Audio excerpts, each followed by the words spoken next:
चला तर साबुदाणा बनवण्याची तुम्हाला एकच पद्धत माहिती असेल तर मी दुसरी पद्धत सांगते। त्यासाठी 2 ते 3 तास साबुदाणा मस्तपैकी भिजवून घ्यायचा आणि त्यासाठी एक आलू घ्यायचा आणि छान असा चिरून घ्यायचा, उभा कट करून घ्यायचा। बघा मी कापते तसा असाच कट करायचा बरं का, खूप छान टेस्ट लागते। नक्की अशा पद्धतीने कट करा।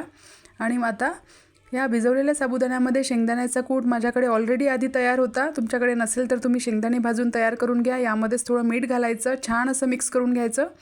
आता एका पॅनमध्ये थोडं तेल जिरं घालायचं आणि हा उभा कट केलेला आलू घालायचा, छान असा परतवून घ्यायचा।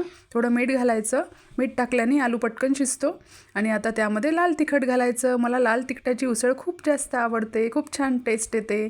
आणि नंतर यामध्ये हा शेंगदाणा कूट आणि साबुदाणा घालायचा आणि मस्तपैकी मंद आचेवर परतवून घ्यायचं। बघा मस्तपैकी ही साबुदाणा खिचडी नक्की करून बघा, खूप छान टेस्ट येते, खूप भारी चव लागते।